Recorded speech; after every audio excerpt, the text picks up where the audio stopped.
तो इंसानी जीवंतता अलग अलग स्तरों पर कई अलग अलग आयामों में हो सकती है। यह आपको अनुभव और जीने के बिल्कुल अलग आयामों तक ले जा सकती है और यह हर किसी के लिए संभव है। पूर्णिमा से 4 दिन पहले और अमावस्या से 4 दिन पहले लोग खाना नहीं खाते। वो सुबह उठते हैं, कोई नाश्ता नहीं, कोई लंच नहीं। सूरज डूबने के बाद ही वो एक बार भोजन करते हैं।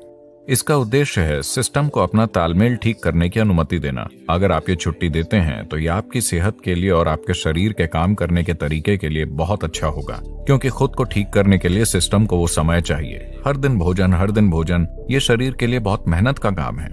इसे थोड़ी छुट्टी दीजिए। अगर आप उपवास नहीं कर पा रहे तो एक दिन आप कुछ हल्का ले सकते हैं, शायद सिर्फ फलों का रस या कुछ और जो सिस्टम के संभालने के लिए ज्यादा हल्का है। निश्चित रूप से आपका शरीर बहुत आभारी होगा। हाँ, हर दिन इसे पके हुए भोजन से लादना अच्छी बात नहीं है। तो इसका आध्यात्मिक महत्व क्या है? क्योंकि ये एक सफाई है। अगर आपका सिस्टम जीवंत नहीं है तो आपको कुछ भी आध्यात्मिक करने की इच्छा नहीं होगी। आप सुस्त महसूस कर रहे हैं। एक ध्यान करने वाले के लिए उसकी सबसे बड़ी दुश्मन नींद है। यहां आंखें बंद करके बैठना और पूरी तरह से सतर्क रहना, इसके लिए कुछ और ही चाहिए। ज्यादातर लोगों के लिए अगर वो आंखें बंद करते हैं तो सो जाते हैं। तो यहां बंद आंखों के साथ बहुत सतर्क रहते हुए बैठने के लिए शरीर में एक स्तर की जीवंतता की जरूरत होती है। तो इस जीवंतता को पैदा करने के लिए हम इस पर गौर करते हैं कि कैसे खाएं, क्या करें, कितना खाएं, ये सारी चीजें। ये आध्यात्मिक नहीं है, लेकिन इससे सही किस्म का शरीर तैयार होता है। अभी अगर आपका शरीर बहुत सुस्त महसूस कर रहा है, मैं आत्मज्ञान की बात कर रहा हूं, तो क्या करें, है ना? तो इसे जीवंत और सतर्क रखना और शरीर को दर्द और समस्याओं से मुक्त रखना महत्वपूर्ण है, क्योंकि सिर्फ तभी आप किसी बड़ी चीज की तलाश करेंगे। अभी आपके पैर में दर्द है, बहुत ज्यादा दर्द है। भगवान प्रकट होते हैं, आप क्या मांगेंगे? पैर का दर्द चला जाए, है ना? आप और क्या मांगेंगे? आप इतना ही मांगेंगे, है ना? क्योंकि शरीर आपके ऊपर इस तरह की ताकत रखता है। जब तक आप इसे एक स्तर की सहजता में नहीं रखते, यह हर दिशा से आप पर हावी रहता है कि नहीं? इसके लिए अपने शरीर को बहुत शुद्ध और स्वस्थ रखना महत्वपूर्ण है, वरना शरीर आपके जीवन में हावी हो जाता है। यह आपको कुछ और सोचने ही नहीं देगा। अभी अगर आपके शरीर में कहीं वाकई दर्द शुरू हो जाए, बस आपकी छोटी उंगली में वाकई बुरी तरह से दर्द शुरू हो जाए, आपकी किसी भी चीज में रुचि नहीं है, न भगवान में, न आत्मज्ञान में, न ध्यान में, कुछ भी नहीं। आपकी रुचि सिर्फ इसी में है कि नहीं?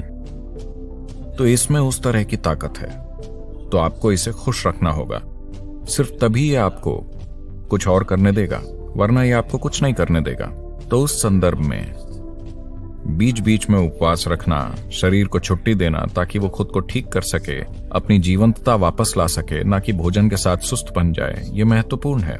उपवास करने के बजाय अगर आप बस एक भोजन और अगले भोजन के बीच पर्याप्त अंतराल रखते हैं, अगर मैं ये कहता हूं तो आप योग छोड़ देंगे। एक भोजन और अगले भोजन के बीच 8 घंटे का ब्रेक होना चाहिए हमेशा। अगर आपके लिए 8 घंटे संभव नहीं है तो कम से कम 5 घंटे का ब्रेक जरूरी है। खाने से पहले आपको एक स्तर की भूख महसूस होनी चाहिए। भूख लगने से पहले अगर आप सिस्टम में भोजन डालते हैं तो सिस्टम सुस्त बन जाएगा, यह जीवंतता को नहीं जानेगा। जब मैं कहता हूं जीवंतता, तो मैं बस आपके अभी जागे हुए होने की बात नहीं कर रहा हूं। हम में से हर कोई अभी जीवंतता के एक ही स्तर पर नहीं है। हम एक ही तरह का खाना खा रहे हैं, एक ही हवा में सांस ले रहे हैं, एक ही जगह पर हैं, लेकिन हमारे अनुभव का स्तर एक जैसा नहीं है।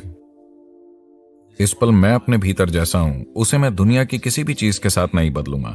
अगर आप मुझे पूरी दुनिया दे दें तो भी मैं सौदा नहीं करूंगा, क्योंकि ये उससे बहुत बड़ा है और ये हर किसी के लिए संभव है। ये सिर्फ इसलिए नहीं हुआ है क्योंकि जरूरी ध्यान और सिस्टम के साथ जो किया जाना चाहिए वो नहीं किया गया। तो इंसानी जीवंतता अलग अलग स्तरों पर कई अलग अलग आयामों में हो सकती है। यह आपको अनुभव और जीने के बिल्कुल अलग आयामों तक ले जा सकती है। तो शरीर को अच्छी तरह से रखना एक बुनियादी जरूरत है। आपको एक महान एथलीट या ऐसा कुछ होने की जरूरत नहीं है, लेकिन इसे बस सहज रखना ताकि अगर आप यहां बैठते हैं तो आपको हर समय हिलना डुलना ना पड़े। अगर आप यहां बैठे हैं तो अगले कुछ घंटों तक आप बस यूं ही बैठ सकें, एक फटते हुए ब्लैडर या भूख से तड़पते पेट या यहां वहां होते दर्द से परेशान हुए बिना। अगर आप यहां बैठे हैं तो आप आराम से हों। बस इतनी सहजता शरीर में आनी चाहिए।